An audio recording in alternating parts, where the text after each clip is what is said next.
사랑하는 영락교회 지체들에게 주 안에서 평화 인사를 전합니다.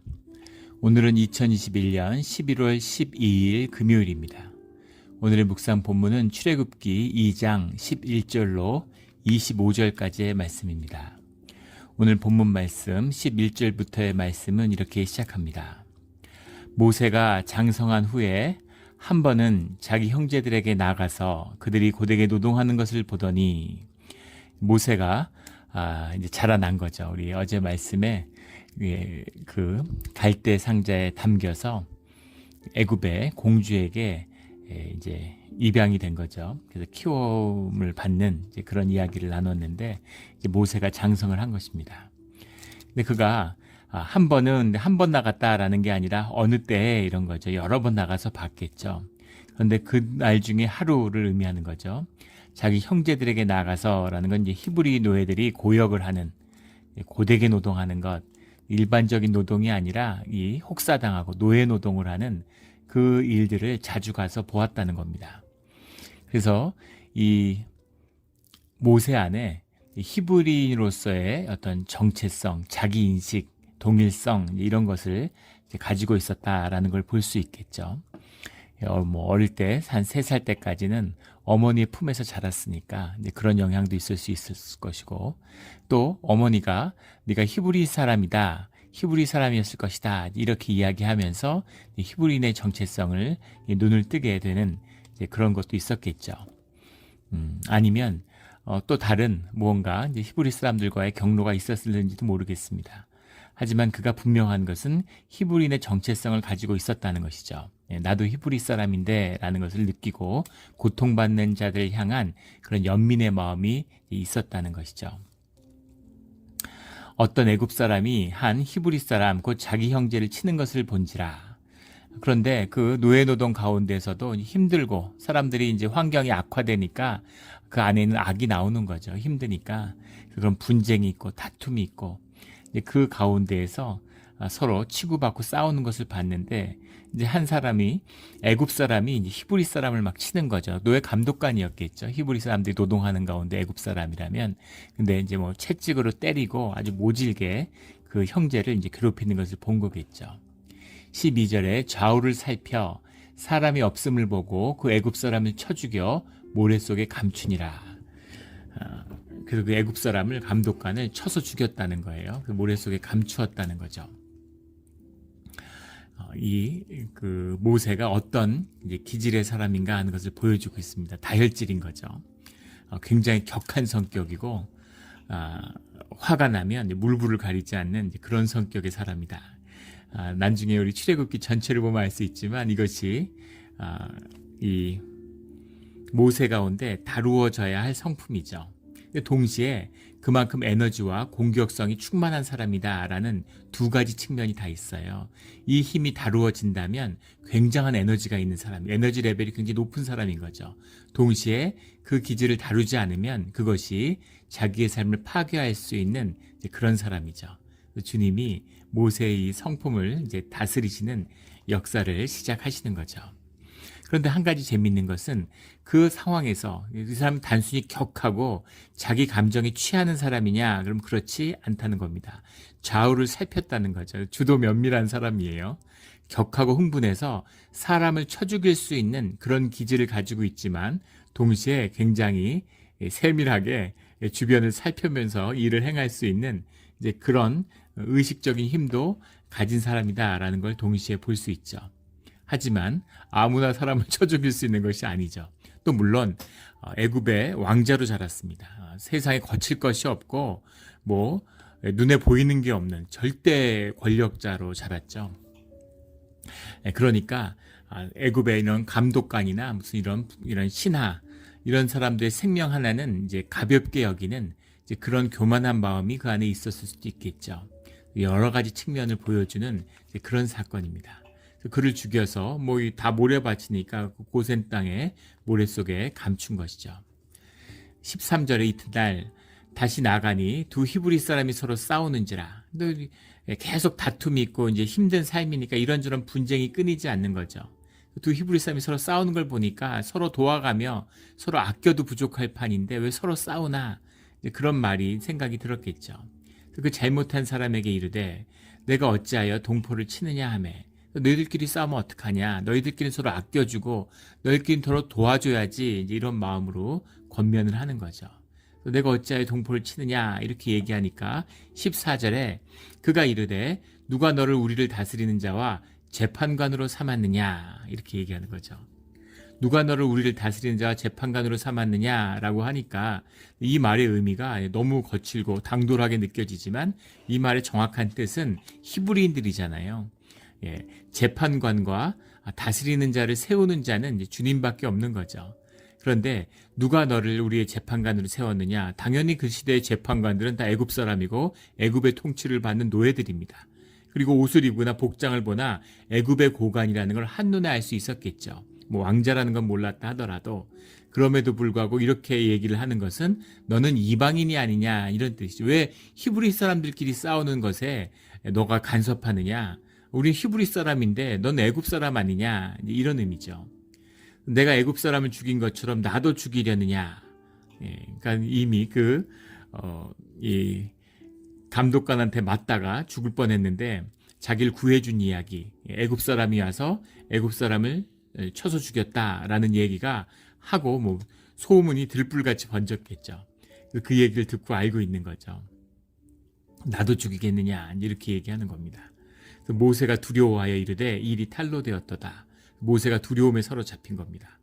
사실은 그렇게 두려워할 일이 아니었을 수도 있는데 그런데 모세는 그 두려움에 사로잡힌 거죠. 사람을 때려 죽이는 일, 본인은 좋은 뜻으로 했어요. 어려운 사람을 구해주려고 확정을 하고 사람을 가볍게 여기는, 사람의 목숨을 대수롭지 않게 여기는 그 재판관을 응징하는 일이었는데 그 일이 자기의 선한 뜻으로 한 일이었지만 결과가 좋지 않게 된 거죠. 우리가 기억해야 될 중요한 것은 하나님의 뜻을 살피고 하나님의 뜻에 따라 일을 행해야 되는 것이라는 겁니다. 그것이 선한 일이죠. 예전에 이제 그런 사연을 한번, 예전에는 라디오 많이 들었죠. 요즘은 안 듣지만 그런 사연을 제가 들은 기억이 나요. 길을 가다가 어려운 사람을 도와줬는데 나중에 경찰이 와서 막 두드려 맞는 사람을 구해줬는데 경찰이 와가지고 이렇게 조사를 하니까 오히려 그 사람이 그 2명을 자기한테 씌우더라는 거예요. 낭패를 본 이야기, 이런 이야기를 들었던 기억이 납니다. 그런 거죠. 또 그런 이야기도 예전에 들은 기억이 났는데 이제 어느 그 집사님이 부부싸움 하는 사람을 도와주려고 부부싸움인지 몰랐는데 어떤 남자가 여자를 막 때려서 그걸 도와줬더니 이제 그 와중에 경찰이 왔는데 둘이 부부더라는 거예요. 근데 그 맞던 여자가 자기 남편을 옹호하더라는 거죠. 그래서 오히려 자기가 폭력을 쓴 것처럼 누명을 쓰게 되는 그런 억울한 일을 당했다. 이런 사연을 들은 길이 있습니다. 정말 악한 사람들이죠. 근데 문제는 뭐냐면 선한 뜻으로 했다고 해서 선한 일이 아니고 그 일을 하기 전에 주님한테 물어봤어야죠. 주님의 뜻은 무엇인지, 내가 어떻게 해야 되는지, 내 정의감, 내 뜻, 내 판단으로 선악을 판별하는 것. 주님이 그걸 하지 말라고 말씀하시는 거잖아요. 우리 인간에게는 선악을 분별할 능력이 없어요. 우리가 그것을 분별할 수 있는 능력은 주님 안에 있을 때입니다. 주님이 주시는 능력이에요. 그래서 주님의 뜻을 구하고 주님의 뜻을 물어봐야 되는 거죠. 내가 좋은 뜻으로 했다고 해서 좋은 결과가 되는 것이 결코 아닙니다. 그것이 어떤 결과가 될지, 어떤 의미가 있는지를, 그 결과를 정하시는 분은 주님이신 거죠. 그래서 히브리 사람이라고 하는 자신의 동정심, 히브리 사람의 정체성은 하나님의 백성이잖아요. 그런데 하나님의 백성이라고 하는 그것을 정하는 것은 히브리 사람들이 아니라 주님이죠. 그래서 이것이 무슨 혈연적인 동포애나 그런 민족의 개념이 아닙니다. 그러니까 출애굽의 역사를 통해서도 볼 수 있고 광야의 그 생활을 통해서도 볼 수 있지만 하나님의 백성이냐 아니냐는 하나님과의 관계에 달려있는 것이지 사람들끼리 만드는 무슨 인연에 달려있는 것이, 혈육의 정에, 무슨 그런 육신의 그런 것에 달려있는 DNA에 달려있는 것이 결코 아니라는 겁니다. 그래서 주님의 뜻을 모르는, 주님을 모르는 그런 이 모세에게 있어서 히브리 사람이라고 하는 자기 정체성은 의미가 없는 거죠. 본인의 정의감, 본인의 판단은 의미가 없는 겁니다. 그런데 내가 어찌하여 동포를 치느냐라는 말을 들었을 때 그 말을 하고 그것으로 인해서 네가 날 죽이려고 하느냐, 그 애굽 사람을 죽인 것처럼 날 죽이겠느냐라는 말을 했을 때 모세가 두려움에 사로잡혀 버린 겁니다. 자신의 두려움이죠. 사실은 별일 아니었을 수도 있어요. 내가 그냥 애굽 사람인데 나한테 가당치 않게 굴어서 버릇이 없어서 내가 죽였다. 왕자인데 그때 법에서 무슨 문제가 되겠습니까? 그런데 아무 애굽 사람으로서 죄가 없는데 자신이 히브리 사람을 편들기 위해서 히브리 사람의 편에서 죽였다라는 것이 이제 문제가 되는 것이겠죠. 15절에 바로가 이 일을 듣고 모세를 죽이고자 하여, 또 바로도 왕자고 무슨 길 가다가 사람 좀 죽였다고 문제도 되지 않는 그런 시대인데 이 왕자였던 모세가 애굽 사람을 죽였다고 해서 이게 무슨 문제를 삼아서 모세를 죽이고자 했을까? 근데 이것이 참 이상하죠. 왜 바로는 모세를 죽이고자 했을까? 이 바로는 투투모세 3세죠. 바로의 어머니였던 아셉수투의 남편 투투모세 2세가 후궁을 통해서 낳은 자식입니다. 후실의 자식이죠. 어머니 아셉수투는 아들이 없었습니다. 근데 아셉수투가 투투모스 2세는 일찍 죽었고 어제 나눈 것처럼 그의 그 다른 아들인 투투모스 3세가 어린 시절에 즉위했는데 그를 왕에서 쫓아냈죠. 그리고 아셉수투가 처음에 섭정을 하다가 뒤에는 본인이 여성 바로가 됐죠. 그래서 파라오로서 한 15년을 통치했습니다. 그러니까 그 기간 중에 투투모스 3세는 어땠겠어요? 그 아셉수트가 투투모스 3세를 좋게 봤을까요? 왕이었다가 왕위에서 밀려났는데 왕이었을 때는 어렸으니까 권한이었고 아셉수트의 섭정 가운데 눌려 있었고 그 다음에 왕에서 쫓겨난 다음엔 사실은 죽었어야죠. 죽는 게 순리인데 그 아셉수트의 이제 그 눈에 들기 위해서 죽지 않기 위해서 얼마나 힘든 시간을 보냈겠습니까? 그 기간 중에는 아마 오히려 투투모세 3세가 모세의 눈치를 봐야 됐겠죠. 모세의 권위와 아마 권세가 대단했을 겁니다. 어머니가 파라오인데 그런데 아셉수트가 죽은 다음에 투투모세 3세가 다시 왕권을 되찾게 되죠. 투투모세 3세 시대 때는 아셉수트의 권위를 축소시키고 그의 업적을 깎아내리는 적폐청산을 한 거죠. 근데 그런 과정이 있었습니다. 그러니까 투투모세 3세의 눈에는 이제 배다른 형제지만 바로의 자기가 바로가 돼서 그 치세 가운데 모세가 어떻게 보였겠어요? 자기의 잠재적인 왕위에 대한 위협자고 또 그 배다른 어머니였던 아셉수트에게 자기가 당하고 그리고 힘들게 견뎠던 그 원한이 쉽게 모세에게 투사됐겠죠. 모세의 처지가 쉽지 않았을 겁니다. 꼭 이 사건이 없었더라도 이 모세는 항상 이제 죽음의 위협 가운데 아마 살고 있었겠죠. 그런데 이 일이 생기니까 모세는 히브리인인데 근데 히브리인을 편들어 가지고 애굽 사람을 죽여? 그러니까 모세에게 그거를 죽이기에 제거하기에 절호의 명분이 됐겠죠. 그리고 법을 엄정히 세우고 왕족도 법을 어기면 죽는다라는 공의를 내세울 수 있는 또 기가 막힌 찬스도 되는 것이고, 이런 무슨 꿩 먹고 알 먹고 이런 말처럼 도랑치고 가재 잡고 이런 말처럼 자기의 정족도 해치우고 어떤 명분과 공의도 세울 수 있는 기가 막힌 찬스가 온 거죠. 그걸 알고 있겠죠. 모세도 자기가 큰 실수를 했구나. 이제 잘못하면 이 일 때문에 죽겠구나라는 것을 분위기를 아니까 두려움에 사로잡혔고 왕정에 돌아간 일을 얼마나 잘 알겠습니까? 그래서 바로가 때는 이때다. 그리고 모세를 찾는 거죠. 투투모세 3세가. 그러니까 모세가 바로의 낯을 피하여 미디안 땅에 머물며 하루는 우물 곁에 앉았더라. 성경의 특징이죠. 굉장히 빠른 호흡으로 이제 지나가는 겁니다. 그래서 모세가 탈출해서 그래서 미디안 땅, 아라비아 평야로 나간 거죠. 거기서 머물며 하루는 우물 곁에 앉았더라. 그러니까 이렇게 저렇게 하루를 살아가는 방랑하는 삶을 어디에 가서 이제 안착할 수 없는 쫓기는 삶을 살고 있는 거죠.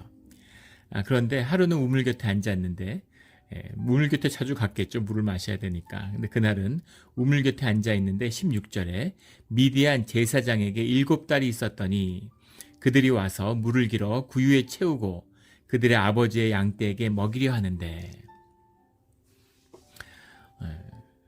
그 제사장이라는 말이 코헨이라는 말이죠. 그 코헨이라는 말이 이제 유대인 이름에 보면 코헨이 많죠. 아주 대표적인 유대인의 이름의 성입니다. 코헨이라는 게 제사장이라는 말인데 미디안의 제사장이에요. 이때 무슨 종교가 정립된 시기가 아니고 이 미디안이라고 하는 데 있는 그 민족 유목 민족인데 다 셈족에 속하는 사람들이죠. 그러니까 혈통적으로는 사실은 히브리인과 같은 흐름에 있는 메소포타미아의 영향하에 있는 그런 족속이다라는 걸 볼 수 있습니다. 엘이라고 하는 하나님을 섬기는 거죠. 우리 그 시리아에 있는 교회, 레바논에 있는 교회 이런 데서 예배 드릴 때 보면 하나님을 알라라고 불러요. 그래서 이슬람도 아니고 알라시는 이슬람이 모시는 게 아닌가. 근데 알라가 하나님인 거죠. 다 하나님이에요.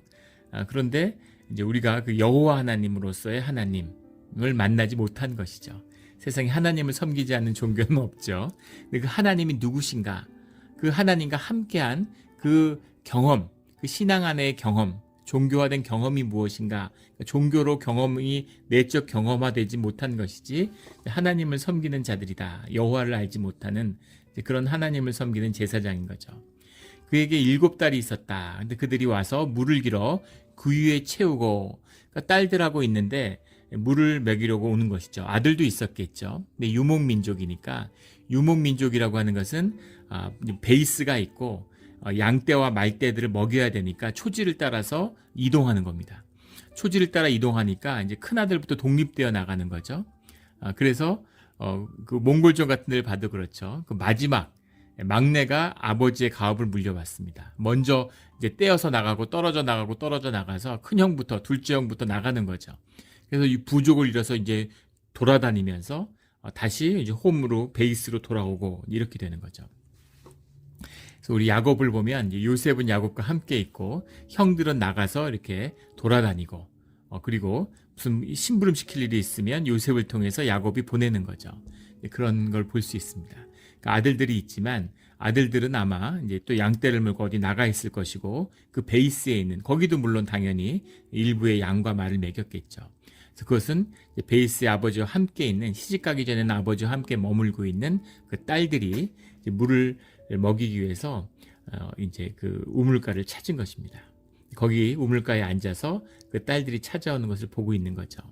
17절에 목자들이 와서 그들을 쫓는지라 모세가 일어나 그들을 도와 그 양떼에게 먹이니라. 근데 그 목자들, 이 목자들은 다른 양떼들을 몰고 온 다른 목자들이죠. 근데 그들이 와서 그 딸들을 쫓았다는 겁니다. 완력으로 쫓고 이제 자기 양들에게 물을 먹이려고 하는 것인데, 그런데 단순히 무슨 새치기를 해갖고 물 먹는 순서를 뺏으려고 한 것 같진 않아요. 왜냐하면 19절에 보면 그 친정 아버지한테 딸들이 와서 애굽 사람이 우리를 목자들의 손에서 건져내고 라고 이야기하고 있습니다. 그러니까 단순히 이 사건이 그 순서를 빼앗아서 양들에게 물을 먹이려고 하는 그런 사건은 아니었다는 사실을 보여주고 있는 거죠. 굉장히 긴박하고 위험한 순간 딸들이 이제 위험에 처한 겁니다. 이 목자들이 거칠고 또 이 목자들이 말을 끌고 다니는 데는 여성이 없으니까 이제 어떤 상황이었을지 짐작할 수 있죠. 그런데 그런 상황에서 이제 모세가 멋지게 그 목자들을 다 물리치고 그리고 딸들을 구해주고 그 딸들의 양들에게 물까지 다 먹여준 거죠.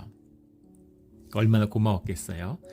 또 이 모세 입장에서 보면 모세는 왕자로 자랐잖아요. 왕자가 여러 가지 학식과 뭐 언어와 모든 걸 다 배우지만 외모도 출중해. 옷도 좋은 옷을 입고 있었겠죠. 그 다음에 모르는 게 없고 지식이 그 당시 지금의 지식 격차하고는 비교할 수가 없는 거죠. 그때 대부분의 사람들은 글도 모르던 시절인데 천문학, 수사학부터 시작해서 모르는 게 없는 그런 뛰어난 사람이죠. 그러나 그것보다 가장 중요한 것은 무예에 출중했다는 겁니다. 그 당시에 그 애굽의 왕, 메소포타미아 왕들도 마찬가지예요. 전쟁을 하는 왕이에요. 우리 조선시대 왕 같은 게 아닙니다. 말을 타고 마차를 타고 전쟁을 진두지휘해서 상대를 제압할 수 있어야 돼요. 그러니까 자기를 지키는 호신의 그런 무술은 물론이고 굉장히 무예에 뛰어난 사람이죠. 그러니까 이 양떼 목자들도 상당히 거친 사람들이었을 겁니다. 목자들은 다 잠재적인 전사들이죠. 만주족이, 여진족이 불과 적게 보는 사람들은 한 3만 5천, 많게 보는 사람도 10만 명 정도에 지나지 않는 여진족이 명나라를 무너뜨리고 몇 억이 되는, 그 당시에 뭐 5억 정도 됐을 그런 중국 민족을 지배하고 다스렸어요. 군사력으로는 당할 수가 없는 것이죠. 몽골도 마찬가지죠. 나중에 만주가 몽골족이 물론 연합해서 청나라가 세워진 것이긴 하지만, 그래서 그런 말이 있죠. 몽골족, 여진족 이런 사람들이 10,000명이 모이면 천하가 무너진다, 천하가 흔들린다, 이런 이야기들이 중국의 기록에 남아 있습니다. 천하무적인 거죠. 그러니까 물론 이 목자들도 거친 사람들이었겠지만, 그렇지만 제대로 무술을 연마한 이 모세한테는 상대가 안 됐겠죠. 모세가 이제 가볍게 제압을 한 것입니다. 그리고 이제 그 딸들에게 도움을 주니까 그 딸들이 돌아와서 18절에 그들의 아버지 루엘에게 이를 때 아버지가 이르되 너희가 오늘은 어찌하여 이같이 속히 돌아오느냐, 어떻게 이렇게 빨리 왔느냐 이렇게 물어보니까 루엘, 그들의 아버지가 루엘이었다 이렇게 얘기하는데, 이름이 루엘이에요. 엘이 이제 하나님을 칭하는 말이죠. 엘로힘 할 때 그 엘입니다. 그래서 엘의 친구, 하나님의 친구, 제사장의 명칭인 걸 알 수 있죠. 그리고 우리가 3장이나 18장에 가면 그의 이름이 이제 이드로였다는 걸 알 수 있죠. 옛날에는 우리 조상들도 그렇죠. 이름이 여러 가지가 있죠. 루엘은 제사장으로서의 또 이름이 있고, 이드로라는 이름도 있었던 것 같아요. 근데 민수기 10장이나 사사기 4장에 보면 호밥이었다라는 이름이 나옵니다. 근데 그것이 이제 장인이라고 해석되어 있는데, 학자들마다 또 여러 가지 해석이 있는데, 장인이 아니라 처남이라고 보는 견해가 더 우세합니다. 왜냐하면 장인과 처남이 다 히브리어로 호텐이에요. 그래서 거기서 생긴 착각이 아니냐. 그래서 이드로는 장인이 맞지만 문맥적으로 볼 때 호밥은 처남이었을 것이다, 이제 이렇게 보기도 합니다. 루엘에게 이르니까 오늘 왜 이렇게 빨리 왔느냐. 19절에 그들이 이르되 한 애굽 사람이 우리를 목자들의 손에서 건져내고 우리를 위하여 물을 길어 양떼에게 먹였나이다. 20절에 아버지가 딸들에게 이르되 그 사람이 어디에 있느냐, 너희가 어찌하여 그 사람을 버려두고 왔느냐, 그를 청하여 음식을 대접하라. 딸들을 모시고 오고 싶었겠지만 외간 남자를 함부로 모시기 어려웠겠죠. 아버지가 이렇게 얘기하니까, 그러니까 이제 그를 청하여 와서 음식을 대접하는 겁니다. 21절에 모세가 그와 동거하기를 기뻐하매, 모세가 구사일생 같은 경험이었겠죠. 천문학, 지리학부터 수사학, 이런 거를 그릭 언어부터 모든 것을 다 공부하고 무술을 연마하고 이런 걸 리더십과 군사 전략 이런 걸 배웠겠지만, 생업을 배운 게 아니잖아요. 먹고 사는 문제, 먹고 사는 걸 배운 게 아니니까 먹고 살 길이 없었겠죠. 무슨 강도짓을 하거나 도적이 되지 않는 이상은 특별히 그 모세의 능력을 가지고는 먹고 살 길이 없는 거예요. 그런데 와서 음식을 대접해주고 같이 살자고 그러니까 얼마나 반갑고 좋았겠어요. 그러니까 아주 기뻤던 거죠. 이제 살았구나, 이제 이런 마음이 있었겠죠. 그와 동거하기를 기뻐하며 그가 그의 딸 십보라를 모세에게 주었더니 사위로 삼은 거죠. 또 루엘 장인이 보기에도 딱 보니까 보통 사람이 아니구나 하는 걸 알았겠죠. 인물도 좋고, 능력도 출중하고, 또 무예도 뛰어나고, 딸들에게 호의를 베푸는 거 보니까 정의감도 있고 착한 사람이고 좋은 사람이고, 그러니까 사위를 삼고 싶었겠죠. 거기다가 무슨 이유인지는 알 수 없지만 어디 갈 데도 없는 것 같고 딱한 사정인 것 같고, 그러니까 딸을 주고 이제 자기 대릴 사위로 삼고 싶은 이제 그런 마음이 모세에게 이제 그런 마음을 본 것이죠. 그래서 사위를 삼은 것입니다. 그래서 모세가 이제 르우엘과 함께 살게 되는 거죠. 22절에 그가 아들을 낳음에 모세가 그의 이름을 게르솜이라 하여, 게르솜이라고 하는 말이라고 하여 이르되 내가 타국에서 나그네가 되었음이라 하였더라. 그래서 그 모든 히브리 말이 그렇듯이 그 이름이 그 뜻을 담고 있는 거죠. 우리 그 신학교에서 공부할 때 히브리어를 배우는데 히브리어 성경으로 이제 그 성경을 번역하는 거예요. 그런데 그 이름이 다 뜻이 있기 때문에 그게 고유 명사인지 아니면 일반 그 어떤 이제 명사인지를 구분하는 게 쉽지 않습니다. 그래서 이제 그 문장을 주고 쭉 번역하는데 주로 성경의 문장이죠. 근데 우리가 이제 성경을 자주 읽어서 이렇게 성경의 뜻을 잘 알고 있는 분들은 이렇게 읽다가 이거 어디에 나왔는데 하는 것만 알면은 그 뜻이 대충 통하니까 이제 쉽게 풀 수 있는데 그게 안 잡히면은 이제 굉장히 난감한 거죠. 근데 그 시험을 감독하던 이제 교수님이 이렇게 한 30분 지났는데 여러분에게 힌트를 하나 주겠다고 그러면서 그 본문 가운데 사람 이름이 6명 있다 이렇게 얘기해 주는 거예요. 그러면 탄식 소리가 나는 거죠. 예. 이렇게 해보면 번역 중에서 고유 명사가 3사람밖에 없는데 난 사람 이름이 없는데 그러면 완전히 잘못된 빗나간 거죠. 그래서 누가 이제 고유 명사인지 이름을 찾아내는 게 굉장히 난해한 히브리어 해석할 때의 문제입니다. 그것처럼 이제 게르솜이라는 것도 얼마든지 뜻으로 풀 수 있는 거죠. 근데 이것은 고유 명사의 사람 이름인 거죠. 근데 이것이 게르솜이라고 하는 것을 이제 두 가지 어원으로 보는 견해가 있는데 하나는 게르라고 하는 말이 이제 도피처라는 뜻도 되고 이방인이라는 뜻도 됩니다. 그래서 게르라는 것과 숑이라는 말이 이제 플레이스 장소를 말하는 거예요. 그래서 이방인이 된 장소다. 내가 타국에서 나그네가 되었다라는 건 그렇게 본 거겠죠. 게르와 숑이 붙어서 그런 이방인이 된 곳이다. 도피처가 되었다. 이제 뭐 이런 도피처에서 나그네가 되었다. 뭐 이렇게 해석할 수 있겠죠. 또 다른 이제 그 해석은 가라시라고 하는 말이 있습니다. 그래서 게르솜이라는 게 가라시에서 왔을 것이다. 이렇게 보는 거예요. 가라시라는 것이 이제 영어로 하면 드라이브 아웃, 뭐 캐스트 아웃, 던져지다, 버려지다. 그래서 이제 나그네가 됐다 이런 뜻이죠. 그래서 가라시에서 왔을 것이다 라는 뜻과 게르와 숑이 붙었다 이렇게 보는 뜻인데 두 개 다 뜻이 통합니다. 그래서 그 자신의 처지를 담은 그 자식을 낳은 것이죠. 게르솜을 낳았습니다. 23절에 여러 해 후에 애굽왕은 죽었고 이스라엘 자손은 고된 노동으로 말미암아 탄식하며 부르짖으니 애굽왕이 죽었다라고 하는데 이 죽은 애굽왕이 누구냐에 대한 견해도 나뉘어요. 하나는 투투모세 3세의 죽음이다. 투투모세 3세도 그렇고 투투모세 2세는 뭐 별게 없었지만 투투모세 1세도 그렇고 뭐 아셉스도 그렇고 이 애굽 왕조가 흥황하던 시기입니다. 18왕조가 시작돼서 얼마 안 됐기 때문에 처음에 왕조들이 시작하면 그 전성기를 맞잖아요. 조선시대 때도 그 태조가 있고 정종은 좀 시원찮았지만 태종이 뛰어난 왕이고 세종 때에 가서 이제 꽃을 피우는 것이죠. 그렇게 초기에 그런 좋은 왕들이 있으니까 왕조가 자리를 잡죠. 고려도 마찬가지죠. 태조 왕건 이후 3대 왕 경종인가요? 그때 가서 이제 꽃을 피우게 되는 거죠. 그런 것처럼 이때 굉장히 그 애굽의 국력이 왕성할 때입니다. 그 왕들이 전부 다 왕권이 아주 강력할 때예요. 그래서 투투모스 3세의 치세가 투투모스 3세의 죽음일 것이다.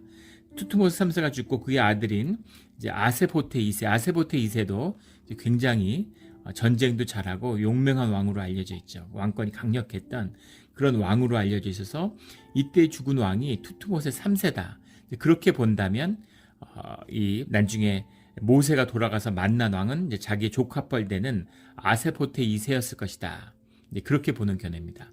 근데 우리가 영화나 이런 데 보면은 돌아가면 자기 형제처럼 자란 투투모세 3세와 만나는 것으로 나오죠. 그렇게 보는 이유는 성경의 기술이라고 하는 것이 우리 여러 번 나누었지만 시대 순위나 사건의 어떤 순서 이런 거에 관심이 없어요. 이제 주님의 사건, 주님을 중심으로 한 주님의 뜻을 전하는 데 있기 때문에 앞뒤에 이런 걸 따지지 않습니다. 그래서 이 애굽왕을 죽었던 건 이 아주 그 유대인들을 아주 이렇게 박해했던 히브리인들을 아주 극심하게 박해했던 투투모세 1세였을 것이다. 뭐 이렇게 보는 견해도 있습니다. 둘 다 말은 되죠. 애굽왕은 죽었고 이스라엘 자손은 고된 노동으로 말미암아 노예 노동인 거죠. 고된 노동은 탄식하며 부르짖으니 그 고된 노동으로 말미암아 부르짖는 소리가 하나님께 상달된지라 그 고통의 소리를 주님이 들으셨다는 거죠.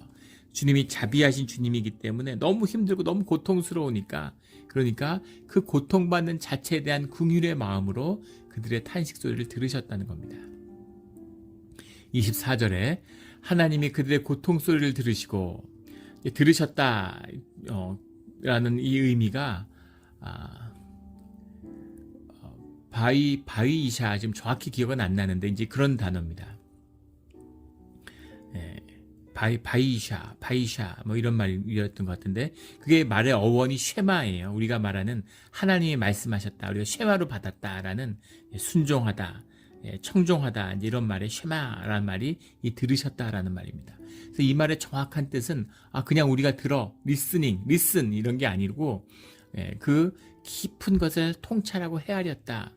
그 삶과 그 말이 하나로 딱 붙은 그 진실과 가서 닿았다, 이런 뜻이 들어있는 겁니다. 굉장히 깊은 이 말씀의 뜻이 들어있어요. 하나님의 그들의 고통의 소리, 진실한 소리죠. 고통의 소리는 아픈 걸, 물론 엄살의 소리도 있지만 노예노동을 하면서 죽을 것 같은 그 고통의 신음, 이것은 진실이죠. 그 진실의 소리, 구할 곳이 없으니까 좀 살려달라고, 제발 좀 어떻게 좀 해달라고, 그런 간구의 소리, 이걸 주님이 들으시는 거죠.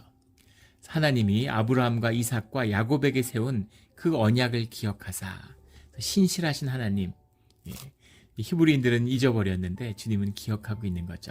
그래서 그 언약을 다시 세우기 위해서, 다시 성취하기 위한 주님의 일이 시작되고 있는 거죠. 언약이 폐하여진 적이 없어요. 주님이 폐한 적이 한다고 하신 적도 없습니다. 근데 사람들이 그것을 잊은 거죠. 사람들이 진실하지 않기 때문에 주님의 신실함을 만날 기회가 없었던 것이죠. 근데 고통의 끝에서, 노예노동의 그 극악한 고통 가운데에서 진실한 음성을 주님 앞에 고백할 수 있게 된 겁니다. 이것이 고통의 의미죠. 이것이 고난의 의미입니다. 진실해지는 거예요. 이 아픔과 고난을 겪으면 우리가 진실해지죠. 25절에 하나님이 이스라엘 자손을 돌보셨고 하나님이 그들을 기억하셨더라. 예전에 한 장로님이 6.25 참전용사신데, 학교 다니다가 징집돼서 6.25의 그 백마고지 전투 같은 그런 전선의 전투를 했는데, 어렵게 그 고지를 점령했는데, 그 중국 그 군대가 몰려오는 게 개미떼처럼, 인해전술이라고 그러잖아요. 완전히 누렇게 들판을 완전히 덮어버린, 진짜 개미떼가 올려온 것 같은 그런 공포를 느낀다는, 전쟁의 공포죠. 그 공포가 극에 달하는데, 그때 주님께 드렸던 그 기도를 잊을 수가 없다는 얘기를 하시는 거예요. 죽었구나. 그 죽음의 직면, 그 죽음의 공포인 거죠. 그래서 완전히 그 극악한 공포 속에서 주님께 살려달라고, 한 번만 살려달라고 주님께 간절하게 고백하는데, 그 고백의 기도가 끝남과 동시에 슉 하는 소리가 하늘에서 들리면서, 미군 제트기가 날라온 거죠. 거기서 이제 폭격을 하는 거죠. 중국군에게 막 폭격을 하는데, 그 폭탄이 터지면서, 사실 얼마나 끔찍하고 수많은 사람이 죽는 장면입니까? 근데 그걸 보는데 정말 말로 형용할 수 없는 그런 걸 느꼈다는 거예요. 살았구나 이거죠. 내가 여기 구원을 받았구나. 살아서 이제 고지를 내려가겠구나. 이런 감격을 맛봤다. 말로 형용할 수 없는 경험이죠. 진실입니다. 진실의 순간, 진실할 때만이 주님을 만나는 거예요. 우리 중세에 보면 이제 천사를 소환하는 무슨 흑마술, 회색마법 이렇게 불리는 그런 이제 전통이 있죠. 유대인들의 카발리즘이라고 하는 신비주의에서 나온 전통들입니다. 천사를 불러내는, 솔로몬이 이제 그 비법을 이제 발견해가지고 전승되었다라고 하는 그런 책자 기록들이 많이 남아 있습니다. 현대 마술 마법이라는 것도 사실은 다 그 중세의 회색 마법 그런데 이제 관련이 돼 있는 거죠. 그 뿌리에서 다 나온 거예요. 그런데 보면은 이제 소환술이라고 그러죠. 천사를 소환하는 그런 수많은 비법들이 나와 있습니다. 근데 그 비법이 여러 가지가 있는데, 굉장히 이렇게 이런 자잘한 수많은 규칙들이 있어요. 근데 그런 규칙들이 무슨 이런 괴를 그려놓고 그 안에서 머물면서 이렇게 바깥과 이제 단절되는 것이죠. 현상을 끊는 겁니다. 사실은 본질을 만나기 위해서 차단하는 거죠. 자기의 육신의 것을 최소화하고 영의 감각을 키우는, 사실 그런 게 본질이죠. 자기의 심혼을 체험하게 되는 그런 경험입니다. 그것과 일체화를 만나는 경험이죠. 그런데 거기에 보면 그런 다윗의 별을 그려놓고 그 괴를 그려놓고 그 안에 가서 이제 사흘 동안 먹지도 않고 마시지도 않고 참는 겁니다. 근데 마시지 않고 먹는 거 같지 않는 건 그렇다 치고 용변은 어떻게 할 거예요? 그 용변을 봐야 되는 거죠. 얼마나 수치스럽고 민망한 일입니까? 그리고 진짜 괴로운 일이죠. 근데 그 본질이 무엇이겠어요? 고통이에요. 진실해지는 순간을 경험한다. 이 의미죠. 이렇게 비유적인 의미지 무슨 비법이 아닙니다. 삶의 고통과 고난을 통해서 내 생각이 있고 우리의 심혼이 있어서 우리가 현실을 비틀 수 있어요. 날 속일 수 있습니다. 내 에고가 나를 속이는 거죠. 어떤 남자가 여자한테 구애를 했는데 거절을 당하는 거죠. 신포도 이야기처럼 여우가 내가 못 먹은 포도는 신포도일 거야 이렇게 얘기하는 것처럼 그런데 사실은 그 여자가 나를 좋아하면서도 괜히 싫은 척 하는 거야 이런 식으로 날 속이는 거죠. 실제 싫어하는데 그런 것. 난 사실은 뭐 그 여자를 진짜 좋아하진 않았어. 별로 호감이 없었는데 그냥 한번 해본 거지. 뭐 이런 식으로 늘 우리가 현실을 비틀고 속이는 거짓이 우리 안에 있어요. 이 우리 에고입니다. 우리 생각이에요. 우리 뇌가 하는 일이죠. 내 심령을 다치지 않게 하기 위해서 날 지키기 위해서 만든 내 거짓인데 그게 내 얼굴에 들러붙어서 그게 난 줄 알고 사는 것이죠. 나도 속은 겁니다.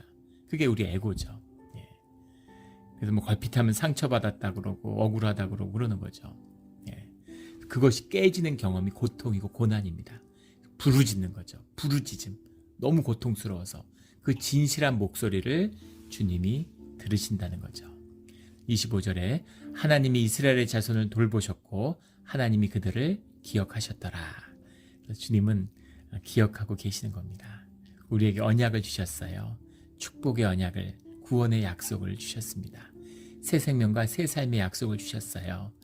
우리가 진실해지면 주님의 약속을 만나게 되는 것이죠. 주님의 약속이 살아나는 신실하신 주님과 동행하는 오늘 하루가 되기를 주의 이름으로 축원합니다. 아멘.